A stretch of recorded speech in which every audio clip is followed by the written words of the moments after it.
is launching its largest exercise since the Cold War. NATO right now is testing its readiness with the alliance's largest ever air exercise. Biggest military drill na ito ng North Atlantic Treaty Organization o NATO na tinatawag na Steadfast Defender 24 ay magsisimula sa susunod na linggo at tatagal hanggang buwan ng Mayo. Kabilaan ang mga umatikabong haka-haka ng bakbakan na hahantong daw sa pangatlong digmaan. Haka-haka man, ngunit may mga basihan ang pag-usbong ng pinaka-destructive at pinaka-nakakatakot na digmaan sa kasaysayan, ang World War III. At kung ating mapapansin, kakaiba ang mga galawan ng iba't ibang bansa ngayon, lalong higit ang NATO.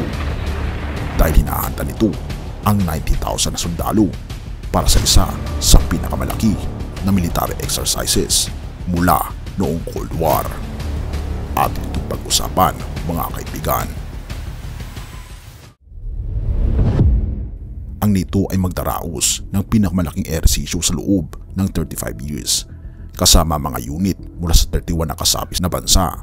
May humigit kumulang na 90,000 na mga sundalo ang makikilahok sa mga palaruang pandigma.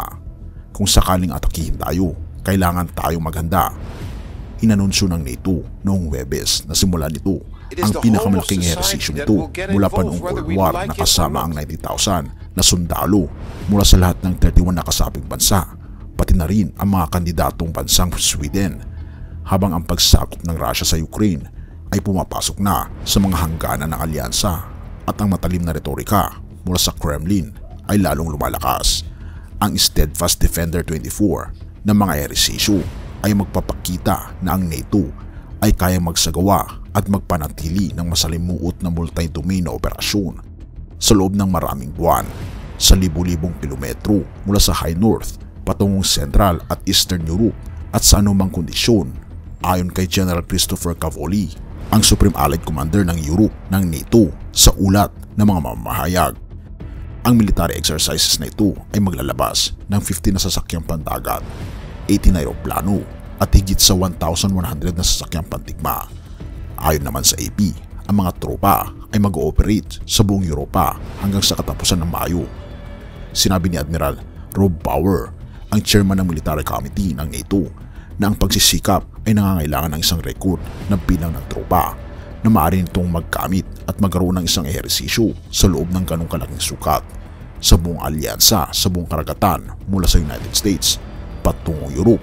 Ika pa niya, kailangan nating maunawaan na hindi ito tiyak na tayo nasa kapayapaan, at kaya't mayroon tayong mga plano, kaya't naghahanda tayo para sa isang alitan. Dagdag pa ni Bauer, hindi natin hinahanap ang anumang alitan, ngunit kung sakaling atakihin tayo, kailangan nating maging handa. Ika pa niya. Idinagdag niya na bagaman ang lakas ng land forces ng Russia ay lubos nang nabawasan sa loob ng 2 taon ng buong pwersang pagsakop sa Ukraine, ang kanilang kakayahan sa naval at air forces ay nanatiling malaki.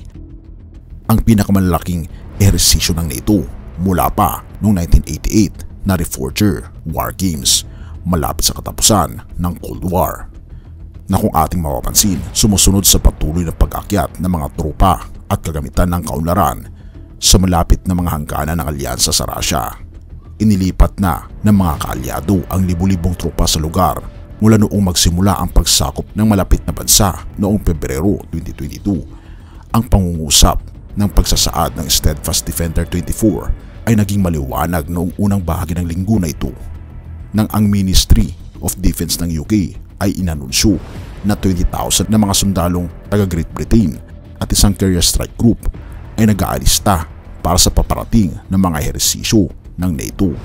Binanggit din ni Bauer na sa mga nagdaang buwan, ang mga front lines sa pagitan ng puwersa ng Kiev at Moscow sa lupa ay hindi masyadong gumagalaw sa kahit anong paraan. At habang ang pinakabagong mga atake ng Russia ay nakakagambala, hindi ito epektibong militar. Ika pa niya. Dagdag pa niya na kahit hindi dapat maging labis na pesimista ang mga tao sa tsansang manalo ang Ukraine. Mga awit 119 verse 105. Kapag naguguluhan tayo sa buhay natin, mapagtitiwalaan natin ang Diyos na nagbibigay ng gabay sa pamagitan ng kanyang salita. Kaibigan, magkaroon man ng kaguluhan sa ating buhay, ika nga sa awit 119 verse 105, ang salita mo'y ilawan sa aking mga paa at liwanag sa aking landas. Sa madilim nating mundo, kaibigan, kailangan natin ng ilaw. At ang ilaw na ito na nanggagaling lamang sa ating Panginoong Diyos ang magliliwanag sa ating madilim na landas. At naway, makamit natin ang tunay na kaligayahan ng buhay na kahit anumang problema ang ating nararanasan ay kumapit lamang tayo sa tunay na ilaw, ang ating Panginoong Diyos. Purihin ang ating Panginoong Diyos at salamat, kaibigan, sa iyong panonood. Tayo manalangin. Ama naming banal, makapangyarihan naming Diyos, kami po'y lubos na nagpapasalamat sa inyo sa ilaw na dala ng aming Panginoong Diyos na nagbibigay sa amin ng pag-asa at kaliwanagan ng aming pong hinaharap, na hindi po ay mangangamba sa anumang balakid ng buhay o anumang giyera na magbibigay ng takot sa aming mga puso. Salamat, Panginoon, na kayo po'y nakikipaglaban sa amin. Gabayan kami at patawarin po kami sa lahat ng aming pagkukulang at pagkakasala, pagkat ito ay aming samutiling sa matamis na pangalan ng aming Panginoon Jesus. Amen.